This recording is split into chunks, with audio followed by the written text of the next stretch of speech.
Coach Smart? Yeah, I'll open with the fact that I want to thank the Orange Bowl committee, the Orange Bowl staff, so many people, Eric Palm, CEO, make this possible. You know, it's really unusual to have people care enough about an event. There's a lot of pride in this city. You see people talking about the Orange Bowl. The Orange Bowl is one of the most historic bowls there is. I grew up watching the Orange Bowl and seen so many classic games in the Orange Bowl. And times they are a-changing. And the people that are part of this committee, people that are part of this city, people that care about this game, it matters so much to them. And I want to thank those people who make sacrifices to put this event on. It's a great event. It's a great stadium. It's an awesome time for our players who get a chance to go out and finish off the season. So a lot of thanks to the Orange Bowl committee, our fan base who followed us down here and came, gave these kids great support. So many of these players that were playing tonight in their last game were also a part of 2 national championships. And I think our fan base realized that and gave them tremendous support. And last but not least, our senior class of people who care, who love Georgia, and just wanted to play football again because they love football and they wanted to do it the right way. So I got a lot of thanks to give out to all those groups. Okay, now we'll open it up for questions again. For those of you just joining us, please raise your hand. A microphone will be brought to you. And when you get the microphone and get acknowledged, please state your name, your affiliation, and to whom you are directing your question. Our first question is on the left. Yeah, Brooks Austin, Dogs Daily. It's for Coach Smart and both players. Coach, what was your message to the players about why this game mattered, and guys, what did you take from that? You know? Well, first, why the game mattered? Because we're playing a game, and as long as winning matters, we're going to compete like hell at Georgia, and it doesn't matter what it is. Number 2, we gave them about 5 things, and we looked at them each day before practice, and there were 5 notes on there, and one of them was the senior class turning 49 to 50. And these 2 guys right here were a big part of it. They're tremendous parts of our culture, and all games matter if you're playing a game. I'll turn it over to them. Yeah, like Coach Smart said, to me, it really matters to me, like he said, because it's a game. You want to take every game serious, no matter what the level is. You have to prepare the same way because at the end of the day, this is top level college football, any given week. So we took that very personal, and also, man, just being able to go out there with the guys, this is a team that after this game, nobody, it's not going to be the same next year. People are going to go to the league, some the portal, some, might not play football. This team might not ever be the same. So I feel like you have to really take advantage of every opportunity. And I really felt that, being here for going on my 4th year, I've seen teams change. I've seen 13 to 18 people leave, and, the locker room is very different. So I feel like you have to really take advantage of every opportunity because, you don't get too many opportunities. Yeah, I would say basically, I think the game mattered just because if you're a competitor, then every game matters. Every opportunity you get to go out there and play the sports you love, play in front of the people you love, play for the people you love, it's second to none. You can't take it for granted, the opportunity to come out here and play with guys like this, play with coaches like this. So just being able to come out there and just go out there with the guys one last time this season, it meant the world. On the right side. Mike Griffith, Dog Nation. Just to kind of follow that up a little bit closer, Kendall. Right after the SEC title game, you said in that hallway there was no way you were going to abandon your brothers. And I think I saw on another social media post, Kamari, that you and Bullard were talking about running it back one last time. What was it like behind the scenes getting the buy-in for there to not be any opt-outs when you look around bowl season and all these teams are missing players? What happened behind the scenes there? To be honest, the rest of the team kind of took on that responsibility. The whole week, I would have, receivers, the offensive linemen, the defensive linemen, they coming up to us saying, we're going to send you out the right way. And that showed in practice. That showed how hard we all practice. You would have thought it was a scrimmage the way we were practicing, you know what I mean? Everybody really took it to heart. And I'm just blessed to be with a group of guys like that. I've been fighting tears all week, before the game, fighting tears, after the game, fighting tears, because this team is a family. Some people just say it, but this team is a real brotherhood. It really shows day in and day out, and I couldn't ask for a greater team to be a part of. Yeah, connection behind the scenes is nothing but connection, just being able to get up every day and be with a bunch of guys like this, guys that you laugh with, guys that you, cry with, guys that you sweat with, you're tired with. You get in a hot tub together. You just do basically everything with these guys. We even go to class together. So, just I mean, there's not really much of a reason why you wouldn't want to play with these guys one more time whenever everything's on the line. It's another chance to go out with the guys you love, the guys that you've been with for, 4 to 5 years. On the left side, Hey guys, David Ham with ESPN. This can be for any of y'all who feel like answering it. But you just won an Orange Bowl against a 13-0 team by the largest margin in bowl history, which, by the way, you broke your previous record from the last bowl game you played in. Is there any doubt in your mind that if it would have been a 12-team playoff this year, if you had snuck into the 4, that you guys would be the ones holding the trophy at the end? To be honest, in any fight, in any war, I'm taking my guys against anybody. That's just the belief I have. I have that faith in my team that, everybody's going to go out and lay it all on the line. So, I take my guys over anybody. Yeah, I mean, coming from me, I'm not really into speculation, but anytime I get to go out there with those guys, I'm gonna take my guys, 100 out of 100 times, just because of the things that I've seen these guys do, day in, day out. in the rear. 2 questions. Well, I'm Joe Lamar from WSAD. Question for Kendall and a question for Kamari. Kendall, first, you shared a moment with Coach Smart after the game. As the clock was ticking down, he gave you a hug. What did he say to you, and what did that mean to you? And for Kamari, you shared a moment with Kalen and Warren after the game. What did it mean for you to be with those guys that you grew up with in Savannah? To be with Coach Smart after the game, he just told me how proud he was of me. I feel like if anybody knows, Coach Smart knows what I've been through here at Georgia. This not in any way has been an easy journey. It hasn't been just a smooth journey. It's been a lot of ups and downs, a lot of speed bumps along the way. But Coach Smart, he told me he was like how proud he was of me. I stuck it out. I ended up making it to the end, and I achieved success. And I basically told him, thank you for believing in me. Because at the end of the day, that's all you can ask for. Your coach to believe in you, your teammates to believe in you. That was what I really said. Just thank you for believing in me. Thank you for giving me the opportunity to go out here and play the game. Yeah, to answer your question, just to embrace, those guys after the game, it was kind of awesome. Everything kind of came full circle.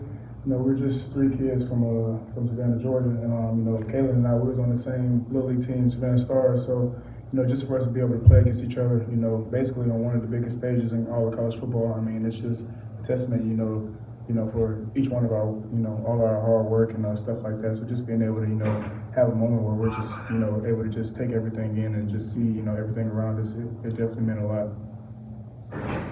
In the front, on the left. Yeah, Connor Riley, Dog Nation. This is for Kirby. You won the last game of last season by 58 points, and then you win this game by 60 points. Why does your team play its best football in the final game of the season?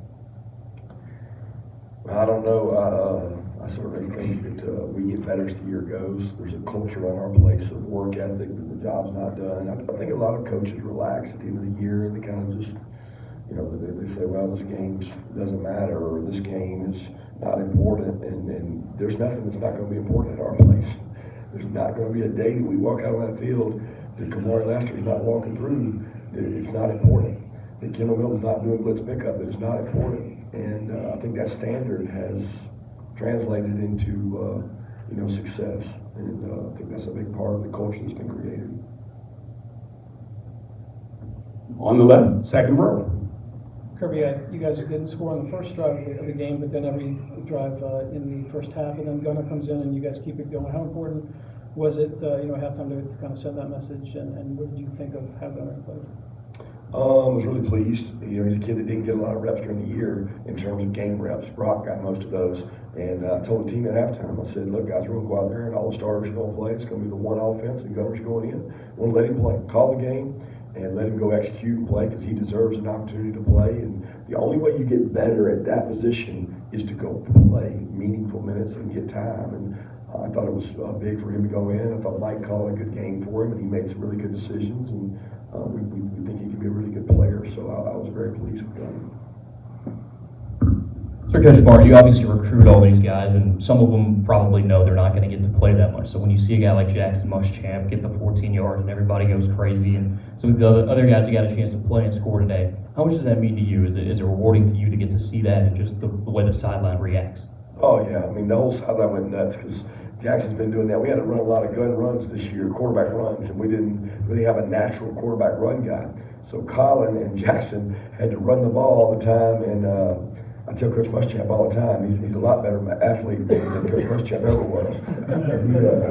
I got on the headphones and it was 3rd and 5, and Coach Bobo called a sprint out. I was like, I don't want to punt again. I want to get this first down. And I said, Coach Muschamp, you might want to step up here because he's over there with the defense. I said, Jackson's going to sprint out and we're going to throw a pass. And Coach Muschamp was like, oh God. And he sprint out, they pulled it up, he stuck his foot in the ground and got a first down. He looked pretty dang good. He really looked good in that jersey number he had on too. So he had that 16. But I was proud of those guys, and we had a lot of guys get an opportunity to play tonight. And that's the thing that nobody talks about these bowl games. I got to play in 3 or 4 bowl games, and that was the highlight of my college career. We didn't make it to a national championship. We didn't make it to an SEC championship. So the highlight of my career was getting to play in opportunities like that in bowl games, and got a lot of kids an opportunity to play today. On the right side. Will McBroom, WVFS Tallahassee. Coach Smart, obviously Brock Bowers wasn't able to play in this game, but he was on the sideline. I saw him talking to Oscar Delp. What impact did him being here have, both on the tight end room and just on this team as a whole? Well, I don't know what impact he had today, but the impact he had over the last 30 days was tremendous. He came out of the SEC championship game really beat up, banged up, and did all kinds of work to get healed and get healthy. Mims the same way. They were at every single practice, they were at every single meeting, they were at everything they were supposed to be at, and we told them we were going to bring them down here later in the week, and we did that, and I got tremendous respect for those 2 guys who pushed everything they had to get back, and really, to be honest with you, to give us an opportunity to be in the national championship. They both came back and really pushed hard. So they're tremendous leaders. The team has nothing but respect for them, and I'll never forget what they gave to this program. Chip Towers, Atlanta Journal-Constitution. This is for Coach Smart. It seemed like 2 plays that really sort of captured momentum for you guys. Is the a tackle by Cash Jones, they turn it over on and Cole Spear. You're talking about guys who don't normally get in the box score, and then the play with Lad McConkey. He was laughing about it in the locker room that he really wanted to throw it. He hated that he didn't get a chance to throw it. But can you just comment on those plays and their effect in the game? Yeah, I forget what the score was when the Lad one happened. I mean, the fumble and kickoff happened. I guess it was 14-3 or 21-3. I don't know when that happened. That was a huge momentum swing. Cash, man, all Cash does is give effort. And we do special teams all the time, and you're like, how does that guy beat some 5-star down the field? Because he wants to. He cares. It's important to him. He's a tremendous toughness, and it shows on special teams. Cole Spear's the same way. Cole Spear's one of our best special teams player, and for Cash to knock the ball off of him and Cole to recover it, and those kids were excited as hell, and so were we because of what they did. And then we've had that play in all year with Lad. Just never had a chance to call it, and I thought it was a great time to call it for Coach Bobo. They covered it, and it becomes improvisation if he gets covered, and they got covered, and so Lad turned the improv into a touchdown, and that's what good players, they make your coaches right, and Lad made a tremendous play there. Owen Gordon, the Red and Black. Guys, you got to see Kendall, Kamari, you got to see so many younger players, whether Roderick or even Daniel Smith on the other side. And then Coach obviously also going to see guys like Michael and Jalen Walker make plays and lead the team in tackles. What was it like to see, some of your younger teammates play so well towards the beginning and end of the game? And then Coach, what was it like to see some of the guys that you're also going to have come back play at such a high level? I know this was something you were talking about being excited for coming into this game. I can think back all the way to the first game of the season, and I remember in warm-up, I looked at Andrew and Rod, and I told them, I believe in y'all, because I knew it was a game that they were going to get in, and I told them, I believe in y'all. I know, y'all are young, so your head's probably spinning, getting to the game time, but if nobody told you I believe in y'all, then to see them go out today and achieve success, and Rod running through people, AP running through people, man, that just made me so happy. I was jumping more on the sideline for them than I was for my own touchdown, just because those are my little brothers. I really look at them as little brothers. Like, I took them under my wing because at the end of the day, this is a family, and so to see them achieve success and do the things that they've been working all year for, even when they haven't got all the opportunities. There was games they didn't get in, they were frustrated throughout the week in practice or whatever. They still stuck it and kept fighting all the way through, and I'm just proud of my boys. I'm proud of my little brothers to see them achieve success, and I'm excited to see them achieve success next year. Yeah, definitely being able to, just see the growth of those guys, guys like Daniel, guys like Dalen, guys like Julio, just being able to see their growth, from the beginning of the year to now, with Daniel being able to take a punch early in the game and then, being able to come back, force a lot of incompletions, it's just so happy to see, it makes me really happy, because, during the season things can get hard, especially whenever you're younger. We've all been there before, we're not the guy. Whenever you come in from high school, you're so used to being the guy, and then you get to a place like this and it kind of humbles you. So, just being able to watch those guys, just to be able to grow and continue to progress and trying to do everything the right way, it makes me very happy. And, like Kendall said, those are my little bros, There's not too many things in this world that I wouldn't do. But just being able to see, Dalen get an interception, Daniel be able to force completions, even Chris Peel getting able, being able to get in the game, it means a lot to me. Yeah, those guys, Michael, Jalen, they played tremendous. They were great leaders during the time preparing, and they got bright futures. And really pleased to see all those players get in and play. Do we have one in the rear? Yes. Alyssa Lyons, Augusta, WRDW. You had a handful of guys in the second and third quarter that had only played maybe a handful of games. I think it was 6 all season long. To have them come on and execute seamlessly all, throughout this game, what's that like for you to have that confidence in them, knowing that they can go out there and play Georgia football? Yeah, I wouldn't say they executed seamlessly. There were some mistakes and some things in there, but the results may have been good. We ran the ball hard. We played hard, but we didn't play perfect by any means. And I certainly am proud of the guys that got to go in and represent us. And that's what we said at halftime. We want to go out and continue to attack and play the right way. Yeah, Coach, Cedric Van Pran, I believe, made his 44th consecutive start today. Can you speak to what that means and how hard that is to do here and what Cedric's meant for this program? Yeah, it's hard to do. 44th to start is incredible in this league. The amount of physicality in the offensive and defensive lines on our league is brutal. And he stayed healthy. He's competed. Probably one of the best leaders I've ever been around. He got the most votes for captain, but not as many as some of our other years. We've had guys really, get an outlandish number of votes, Z's and N'Kobe. But what was amazing is how consistent Ced has been as a leader. And he doesn't really, he doesn't care what you think about him. He'll say anything he wants to the team, and he doesn't care what anybody in that room thinks about him. And that's kind of the way the center's got to be. He's got to be a little bit of an asshole, and he's not afraid to do that. And I have respect for him. Coach Bobo texted me and said, whatever night it was, either Tuesday or Wednesday, and he's like, you ain't gonna believe this. He said, Ced's got the O-line down here watching film, Stacy not here, not during meeting times. Not even during meeting time, he's got them down there watching tape as a group. That's just unheard of in this day and age. Mike Griffin, Dog Nation. Kirby, bowl games, recap, seniors leaving, current status, preview next year. You had 2 freshmen starting linebackers. Can you talk about them and the leadership? I know Smile was out today, but some of the leadership you're going to have coming back and what this game means going into the offseason with some of those guys. Yeah, so leadership at Georgia is not, I don't know how people do it other places, but leadership at Georgia is never not going to happen. We develop these kids at young ages. We put them on leadership groups, we put them in our skull sessions, and they start developing early. And what I've noticed is our captain vote has started spreading out. It used to be 5 guys, 6 guys, 7 guys got all the votes. Now it's like 11 or 12 guys get the vote, and it's more spread out across the board because we have a lot of really good leaders. So we've got a lot of really good leaders going into next year because they got to learn from these guys. And these guys learned from the guys before them. So if that's passed down and that culture's created, it's a really good thing. You're always going to have more turnover on your team now with the age that we're in, but you got to make sure that your team's built annually the right way. And I'm very excited about the leaders we have coming back for next year and the team we have coming back for next year.